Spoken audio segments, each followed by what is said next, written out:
Hello, येतोय आवाज? Hello, ठीक. आपण इथपर्यंत बघितलं की 24 जानेवारी 1950 या दिवशी 24 जानेवारी 1950 या दिवशी 284 सदस्यांनी सह्या केल्या होत्या. त्याच्या राज्यघटनेवरती सह्या केल्या ना बाळा, याच्यात 3 प्रती होत्या. किती? 3 प्रती होत्या. 2 प्रती इंग्लिशमध्ये होत्या आणि 1 प्रत हिंदीमध्ये होती. लक्षात ठेव, 2 प्रती इंग्लिशमध्ये होत्या आणि 1 प्रत हिंदीमध्ये होती. तर इंग्लिशमधली एक प्रत छापील होती, इंग्लिशमध्ये एक प्रत हाताने लिहिलेली होती आणि हिंदीमधली एक प्रत हाताने लिहिलेली होती. म्हणजे इंग्लिशच्या ज्या 2 प्रती होत्यात ना, त्यातल्याच फक्त एक छापील होती, एक इंग्लिशमधली हस्तलिखित होती आणि हिंदीमधली जी होती ती हस्तलिखितच होती. तर मूळ जी प्रत आहे ना, ती राष्ट्रीय भवनाच्या दरबाराच्या हॉलमध्ये हेलियमच्या मध्ये ठेवलेली होती. हे असंच देतात ते. तर ते राष्ट्रीय भवनामध्ये नव्हतं, ते संसद भवनामध्ये होते, हे लक्षात ठेवायचं. तिथं तुम्हाला फसवण्यासाठी राष्ट्रीय भवन देतात. ती जी मूळ प्रत होती ती राष्ट्रीय भवनामध्ये नव्हती, तर ती संसद भवनामध्ये होती, हे एक लक्षात ठेवायचं. ठीक आहे. बाहेर रिमझिम पाऊस चालू होता, तो शुभ संकेत असल्याचा अर्थ लावला जात होता, पण आयोगाने असं म्हटलंय तो शकुन मानला गेला. तर पुस्तकांमध्ये दिलेला आहे तो शुभ संकेत मानला गेला, पण आयोगाने त्याचं उत्तर दिलंय की जो बाहेर पाऊस चालू होता या दिवशी, ज्या दिवशी बाहेर पाऊस चालू होता तो शकुन मानला गेलेला आहे, असं ते आयोगाचं उत्तर. तर आयोगाचं उत्तर आपण कंटिन्यू करायचं, शकुन मानला गेला. तर या राज्यघटनेवरती सर्वप्रथम जी सही केली होती, सर्वप्रथम सही केली होती जवाहरलाल नेहरू यांनी. सर्वात शेवटी सही केली होती ती राजेंद्र प्रसाद यांनी. पण राजेंद्र प्रसाद यांनी सर्वात शेवटी जी सर्वात अगोदर कोण गेलं सही करायला, सगळ्यात अगोदर गेले जवाहरलाल नेहरू आणि सही करायला सगळ्यात शेवटी गेले ते राजेंद्र प्रसाद. पण क्रोनॉलॉजीचा जर विचार केला ना, क्रोनॉलॉजीचा, तर सगळ्यात वरती सही होती जवाहरलाल नेहरू यांची. सर्वात प्रथम प्रथम जर विचार केला तर जवाहरलाल नेहरू सगळ्यात अगोदर सही करायला गेले. जवाहरलाल नेहरू सगळ्यात आधी गेले, सगळ्यात शेवटी राजेंद्र प्रसाद गेले. पण जर क्रोनॉलॉजीचा जर विचार केला तर सर्वात शेवटी जरी राजेंद्र प्रसाद गेले असले तरी त्यांनी जवाहरलाल नेहरू यांच्यावरती सही केली होती. मग आता क्रोनॉलॉजीचा जर विचार केला तर सगळ्यात वरती सही होती राजेंद्र प्रसाद यांची, त्यांच्या खाली होती जवाहरलाल नेहरू यांची आणि क्रोनॉलॉजीच्या शेवटी जर विचार केला तर शेवटची सही होती फिरोज गांधी यांची. तर 3 सह्या. क्रोनॉलॉजीनी 1 नंबरची सही होती राजेंद्र प्रसाद यांची, 2 नंबरची सही होती जवाहरलाल नेहरू यांची आणि सर्वात शेवटी होती फिरोज गांधी यांची सही, क्रोनॉलॉजीचा विचार केला तर. पण जर आपण मान देतो ना, मान सन्मान, तर मान दिला होता सगळ्यात अगोदर सही करण्याचा मान दिला होता जवाहरलाल नेहरू यांना आणि सगळ्यात शेवटी सही करायला गेले होते ते राजेंद्र प्रसाद हे. तर हे थोडंसं उलटा पालट आहे. क्रोनॉलॉजीचा विचार केला तर सगळ्यात अगोदर सही होती राजेंद्र प्रसाद यांची. सगळ्यात अगोदर सही कोणाची होती? राजेंद्र प्रसाद यांची, पण ते सही करायला शेवटी गेले होते. आणि 2 नंबर सही होती जवाहरलाल नेहरू यांची, पण जवाहरलाल नेहरू सगळ्यात अगोदर सही करायला गेले होते. आणि जर क्रोनॉलॉजीचा विचार केला तर शेवटची सही होती फिरोज गांधी यांची. ठीक आहे.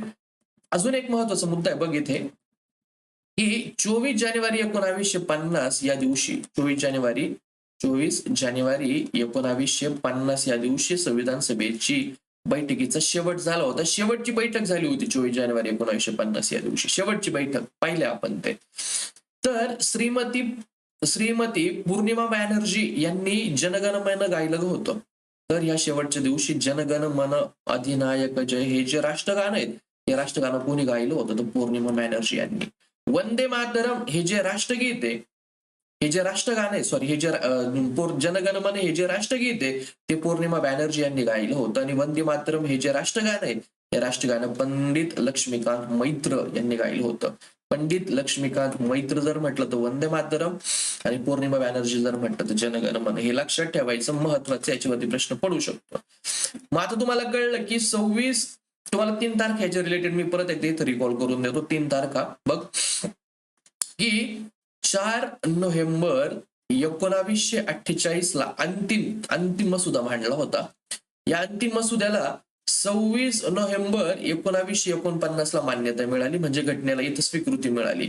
पण ऍक्च्युअली घटना लागू जी झाली ना ती 26 जानेवारी 1950, म्हणजे 26 नोव्हेंबर 1950 ला त्या घटनेला मान्यता मिळाली आणि ती घटना 26 जानेवारी 1950 या दिवशी लागू झाली. घटनेचा अंमल जर विचारलं तर 26 जानेवारी 1950 हे उत्तर द्यायचं. घटनेला स्वीकृती जर म्हटलं तर 26 नोव्हेंबर 1949 द्यायचं आणि अंतिम मसुदा जर म्हटलं तर 4 नोव्हेंबर 1948. ठीक आहे, 26 जानेवारी 1950 कळलं तुला. डिसेंबर आता हा 26 जानेवारी 1950 हा दिवस का बरं मांडला, की हाच दिवस का बरं घेतला, घटना लागू करायला 26 जानेवारी 1950 हा दिवस का बरं घेतला, याच्या मागे इतिहास आहे. याच्या मागे इतिहास आहे बाळा, खूप सुंदर असा इतिहास आहे याच्या मागे, की 26 डिसेंबर 1929 हे साल होतं. 1929 डिसेंबर महिना होता.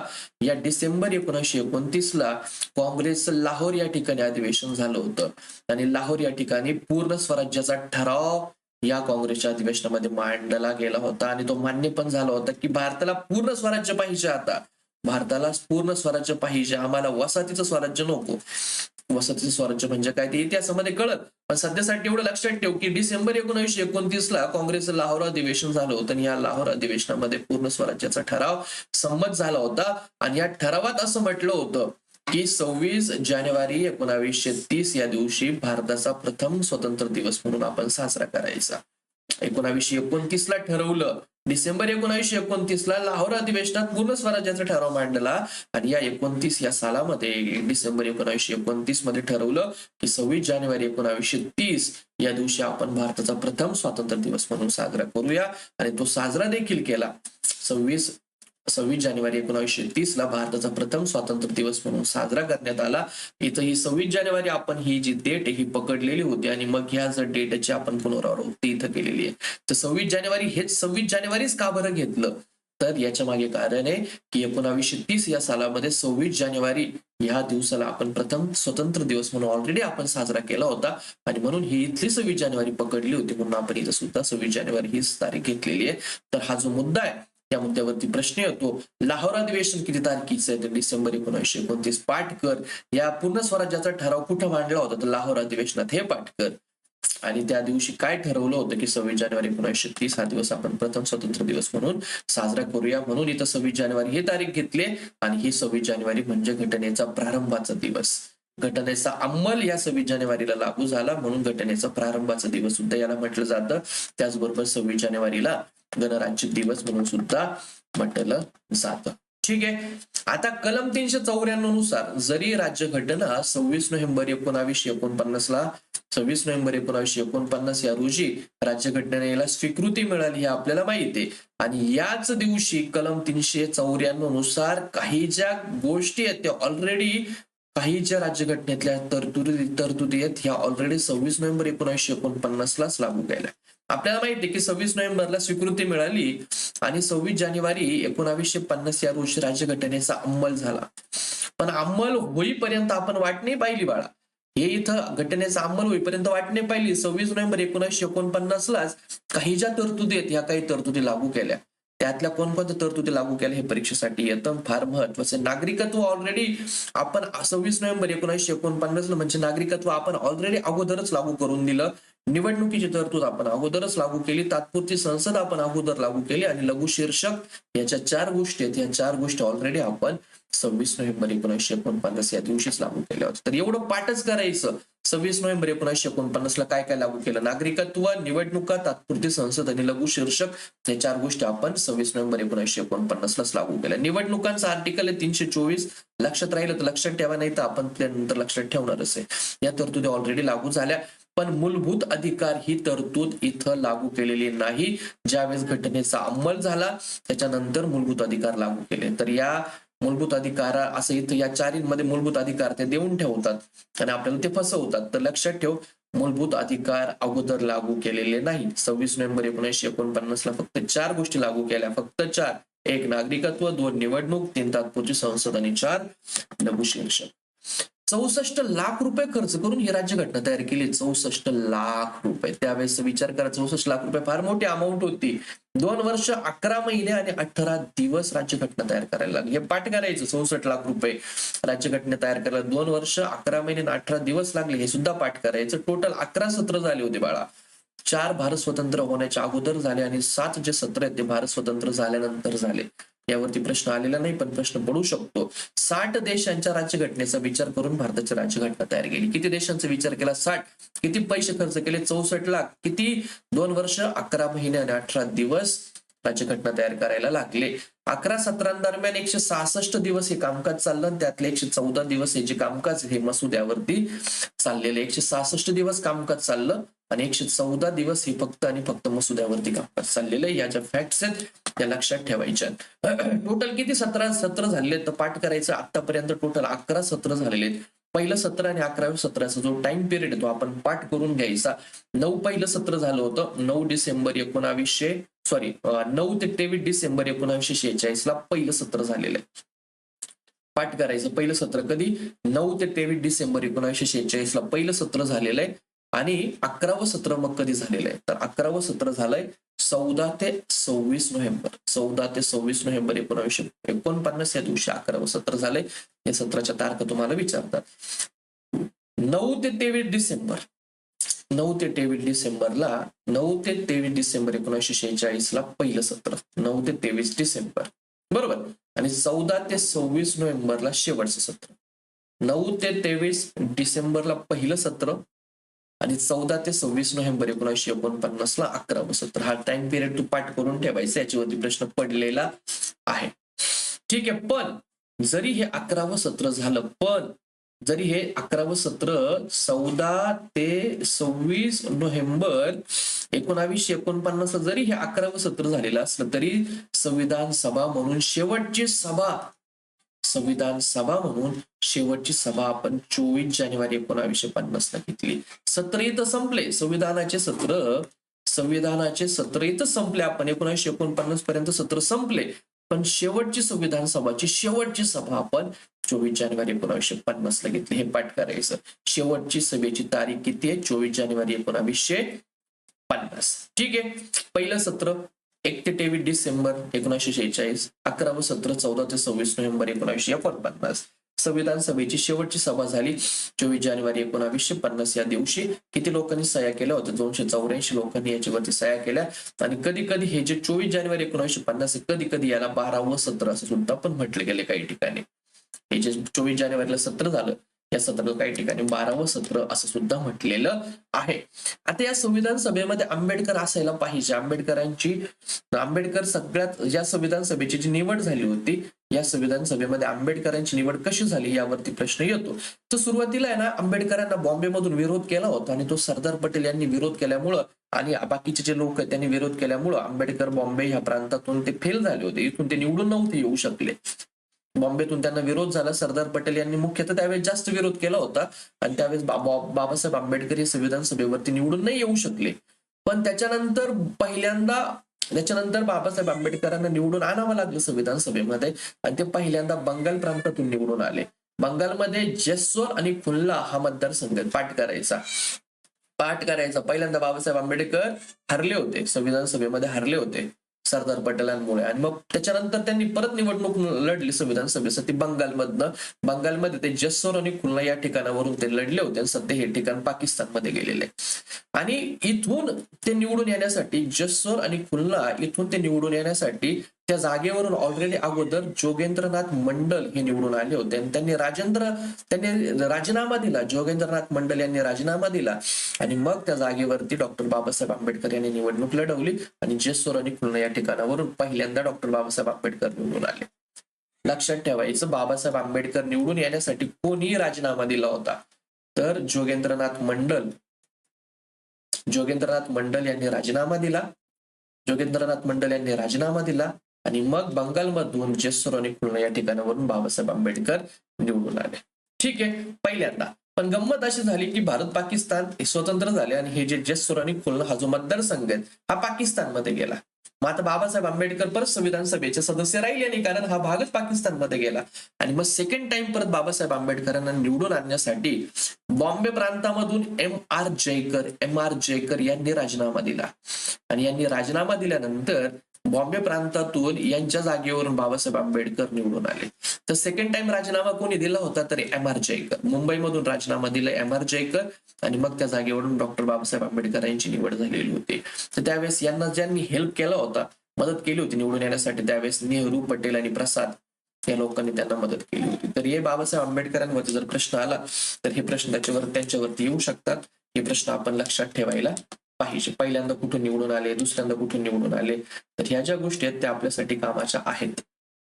ठीक आहे, पुढे आंबेडकर जे होते ना बाळा, आंबेडकर मसुदा समितीचे अध्यक्ष होते. मी सुरुवातीला सांगितलं होतं की बाबासाहेब आंबेडकर फक्त आणि फक्त मसुदा समितीचे अध्यक्ष होते. ते असं देतात की बाबासाहेब आंबेडकर संविधान सभेचे अध्यक्ष होते, तर ते स्टेटमेंट चुकीचं असणार आहे.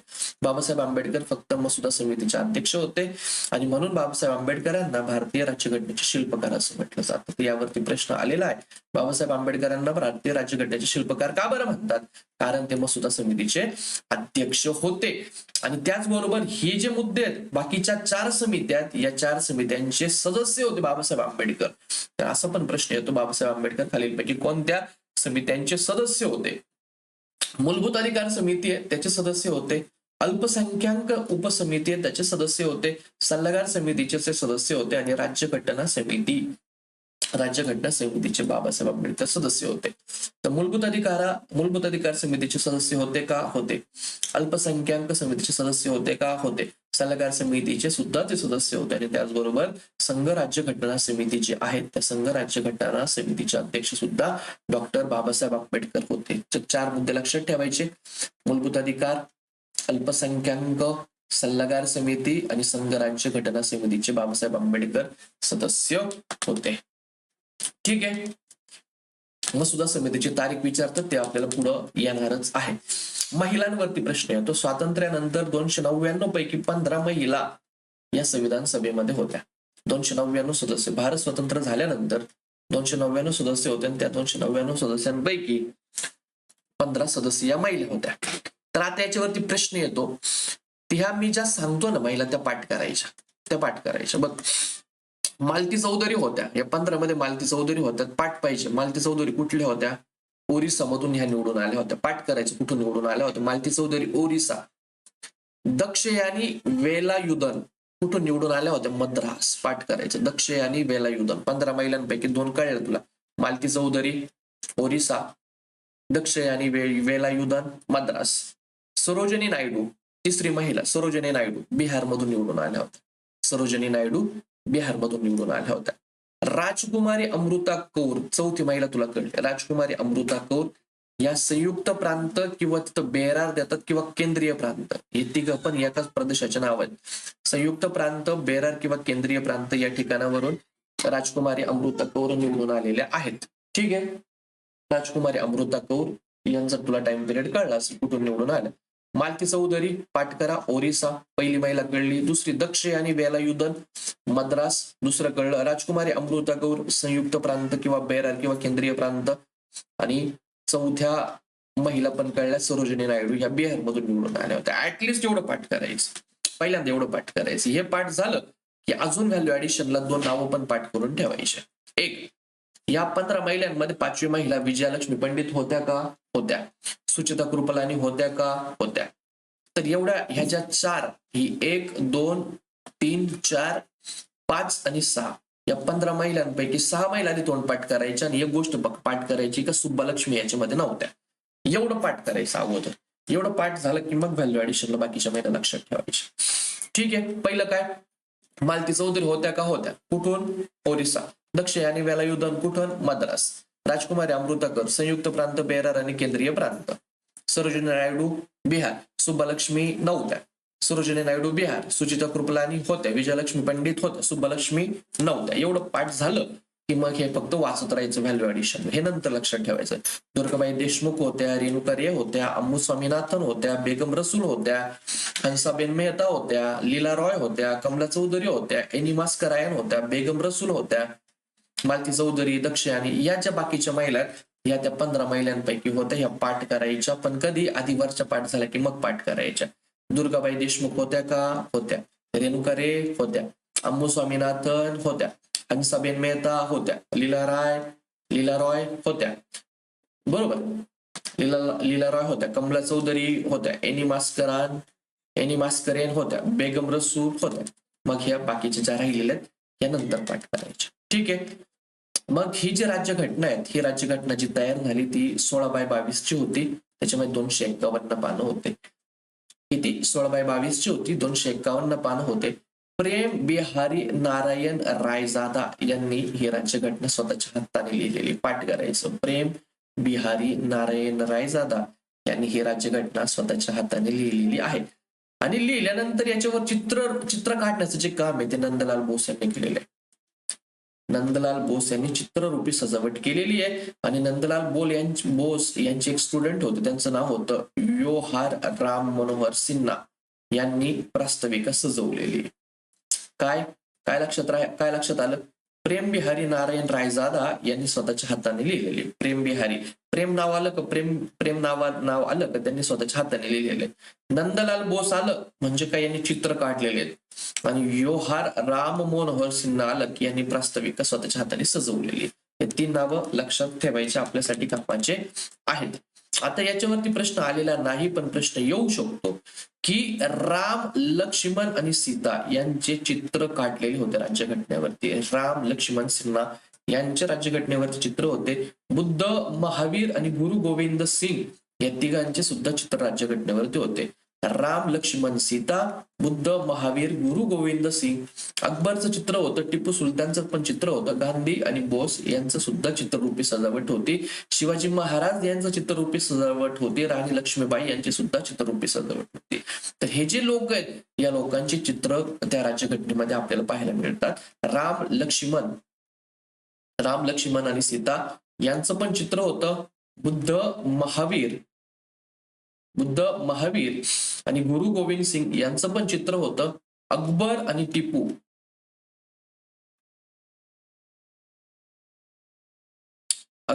टिपू यांचं सुद्धा चित्र होतं. गांधी, बोस यांचं चित्र होतं. शिवाजी महाराज आणि राणी लक्ष्मीबाई या लोकांचं चित्र त्याच्यावरती होतं. आणि यांचं चित्र काढावं अशी जी कल्पना आहे ती प्रोफेसर के.टी. शहा यांची ती संकल्पना होती. Professor K.T.. शहा यांनी ही कन्सेप्ट मांडली होती की यांचं सगळं आपण चित्र काढण्याचं काम करूया. मूळ जे हस्तलिखित आहे ना ते संसदेच्या लायब्ररीमध्ये हेलियमने भरलेल्या काचेच्या डब्यामध्ये ते ठेवलेले. तर हे संसदेच्या लायब्ररीमध्ये ते तुम्हाला फसवण्यासाठी देतात राष्ट्रपती भवनामध्ये. तर हे जे मूळ हस्तलिखित आहे राष्ट्रपती भवनात नसून संसदेच्या लायब्ररीमध्ये आहे. आता आकडे बघा, आपण हे आकडे पाहिले. 211 सदस्य. त्याचा कलर थोडासा बदलून घेऊया, तो चालत नाही आता. 211 सदस्य कधी होते? 9 डिसेंबर 1946 ला पहिलं सत्र झालं, त्यावेळेस 211 सदस्य होते. 299 सदस्य कधी होते? मग 299 सदस्य कधी होते? ज्यावेळेस भारत फाळणी झाली, भारत आणि पाकिस्तान अशी 2 स्वतंत्र राष्ट्रांची निर्मिती झाली. फाळणीनंतर भारतामध्ये 299 सदस्य राहिले. त्यापैकी 229 सदस्य ब्रिटिश प्रांताचे होते आणि 70 सदस्य भारतीय संस्थानिकांचे होते. 284 सदस्य कधी रे? 24 जानेवारी 1950 ला शेवटची सभा झाली, त्यावेळेस 284 सदस्य प्रेझेंट होते. त्यांनी सह्या देखील केलेल्या होत्या. तर हा आकडा तुमच्यासाठी कामाचा आहे. हे जे मी 3 आकडे सांगतो, हे तिघ आकडे तुमच्यासाठी कामाचे आहेत. 211, 299 आणि 284. मसुदा समितीमध्ये एकूण सदस्य किती होते? 7 सदस्य होते. तारीख लक्षात ठेवा, 29 ऑगस्ट 1947 ला मसुदा समिती तयार करण्यात आली होती. तारीख तुमची पाठ असायला पाहिजे. 29 ऑगस्ट 1947. त्याचे अध्यक्ष कोण होते?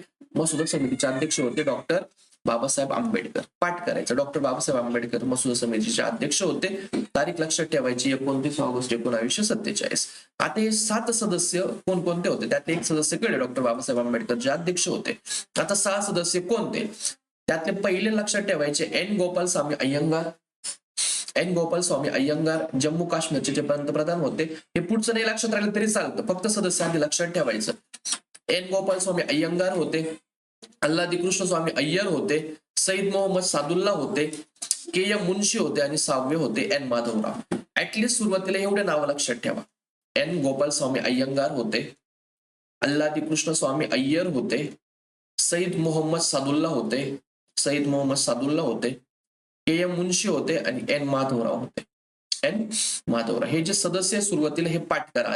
आधी सदस्य कोणकोणते होते हे पाठ करा. बाबासाहेब आंबेडकर, एन गोपाल स्वामी अय्यंगार, अल्लादी कृष्ण स्वामी अय्यर, सईद मोहम्मद सादुल्ला, के एम मुन्शी आणि एन माधवराव. आता अजून एक गंमत काय याच्यामध्ये? अजून एक राहिले बघा, टी कृष्णमाचारी. अजून एक राहिले ते म्हणजे टी कृष्णमाचारी. असे 7 सदस्य आपल्याला लक्षात ठेवायचे. कळलं? कळलं? 7 सदस्य. डॉक्टर बाबासाहेब आंबेडकर, एन गोपाल स्वामी अय्यंगार, अल्लादी कृष्ण स्वामी अय्यर, सईद मोहम्मद सादुल्ला, के एम मुन्शी, एन माधवराव आणि टी टी कृष्णमाचारी. झाले हे पाठ करायचे अगोदर. नंतर काय पाठ करायचं? एन माधवराव आहे ना, BL मित्तर यांनी राजीनामा दिला त्यांच्या आरोग्याच्या कारणामुळं, आणि मग ह्या मित्तर यांच्या जागेवरती माधवराव यांची नेमणूक झाली. नंतर हे पाठ करायचं. DP खेतान यांचा मृत्यू झाला आणि मग त्यांच्या जागेवरती टी टी कृष्णमाचारी यांची नेमणूक झाली. नंतर हे पाठ करायचं. DP खेतान यांचा मृत्यू झाल्यामुळं टी टी कृष्णमाचारी यांची नेमणूक झाली. ठीक आहे, DP खेतान गेल्यामुळे टी टी कृष्णमाचारी आणि मित्तर यांच्या जागेवरती एन माधवराव. हे पाठ करायचं. आणि मग सेकंड टाइम हे पाठ झाल्यानंतर मग पुढचा विचार करायचा की एन गोपाल स्वामी हे जम्मू काश्मीरचे पंतप्रधान होते आणि 370चा मसुदा त्यांनी तयार केलेला होता. अल्लादी कृष्ण स्वामी अय्यर मद्रास प्रांताचे ऍडव्होकेट जनरल होते. सईद मोहम्मद सादुल्ला आसामचे पंतप्रधान होते.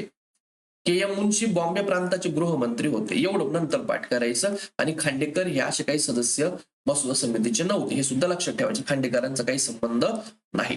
तर मसुदा समितीची तारीख पाठ झाली 29 ऑगस्ट 1947. अध्यक्ष डॉक्टर बाबासाहेब आंबेडकर, सदस्य एन गोपाल स्वामी अय्यंगार, अल्लादी कृष्ण स्वामी अय्यर, सईद मोहम्मद सादुल्ला, के एम मुन्शी, एन माधवराव आणि टी टी कृष्णमाचारी. एवढं त्याच्यावरती प्रश्न पडू शकतो. मसुदा किती तारखेला पहिला मसुदा मांडला होता? पहिला मसुदा फेब्रुवारी 1948 ला मांडला होता. पहिला मसुदा फेब्रुवारी 1948 ला मांडला. दुसरा मसुदा 24 ऑक्टोबर 1948 ला मांडला होता. फेब्रुवारी 1948 हे तारीख नका लक्षात ठेव. ऑक्टोबर 1948 हे दोन्ही पण लक्षात नाही राहिले तरी काही हरकत नाही, पण अंतिम मसुद्याची तारीख लक्षात ठेव. अंतिम मसुदा किती तारखेला मांडला हे तू पाठच केलं पाहिजे.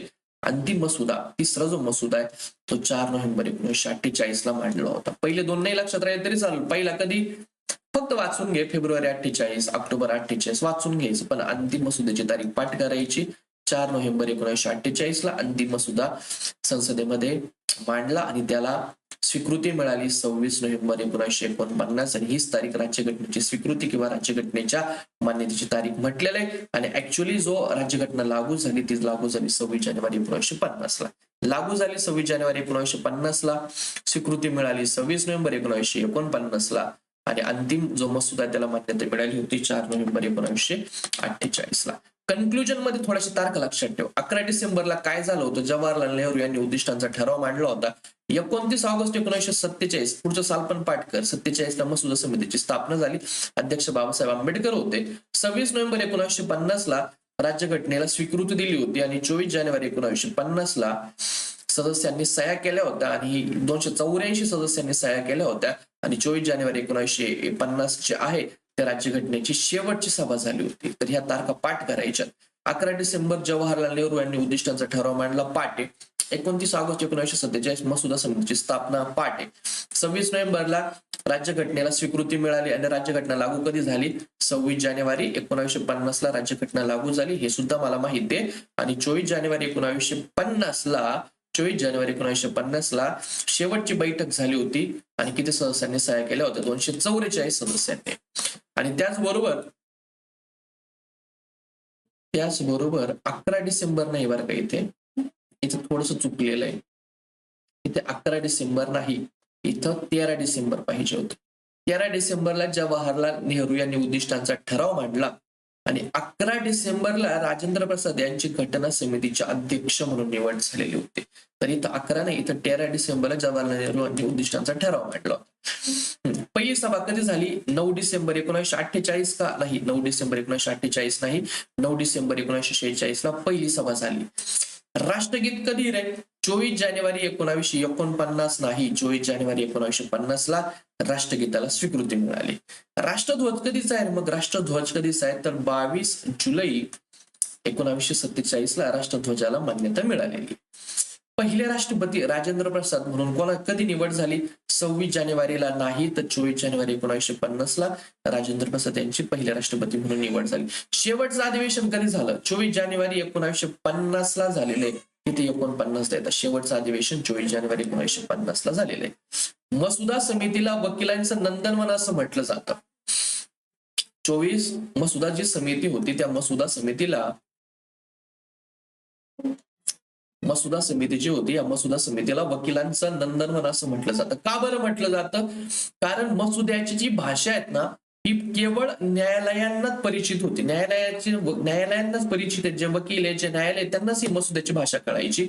म्हणून याला वकिलांचं नंदनवन म्हटलं जातं. बरोबर आहे. याचा जो ध्वन्वर्थ आहे, ध्वन्वर्थ म्हणजे अर्थ, हा केवळ अनुभवी आणि जे कायद्यामध्ये जे पारंगत लोक आहेत तो त्यांनाच कळायचा.